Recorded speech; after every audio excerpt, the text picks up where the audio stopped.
एक बार ट्रेन से पिता पुत्र यात्रा कर रहे थे। पुत्र की उम्र करीब 24 साल की थी। पुत्र ने खिड़की के पास बैठने की जिद की क्योंकि पिता खिड़की की सीट पर बैठे थे। पिता ने खुशी खुशी खिड़की की सीट पुत्र को दे दी और खुद बगल में बैठ गए। ट्रेन में आसपास और भी यात्री बैठे थे। ट्रेन चली तो पुत्र बड़ी उत्सुकता से चिल्लाने लगा, देखो पिताजी, नदी पुल पेड़ पीछे जा रहे हैं, बादल भी पीछे छूट रहे हैं।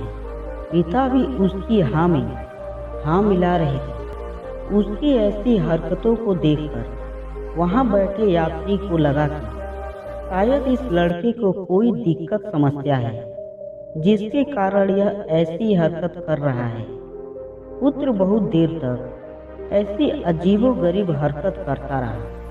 तभी पास बैठे एक यात्री ने पिता से पूछा कि आप अपने पुत्र को किसी अच्छे डॉक्टर को क्यों नहीं दिखाते, क्योंकि उसकी हरकत सामान्य नहीं है, हो सकता है कि कोई दिक्कत बीमारी है।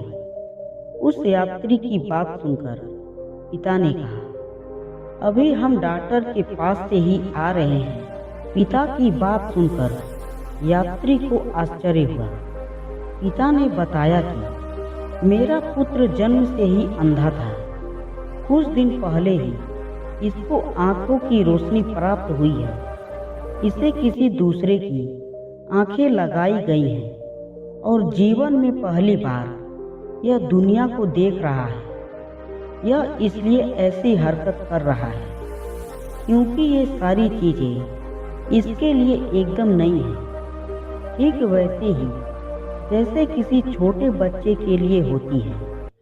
पिता की बात सुनकर आसपास बैठे लोगों को अपनी गलती का एहसास हुआ और उन्होंने पुत्र के पिता से माफी भी मांगी।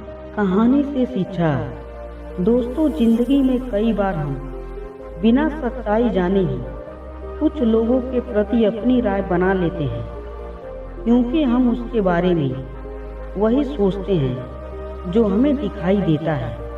इसलिए किसी के बारे में राय बनाने से पहले हमें उसकी सच्चाई जान लेनी चाहिए, जिससे बाद में सच्चाई का पता लगने पर शर्मिंदा ना होना पड़े।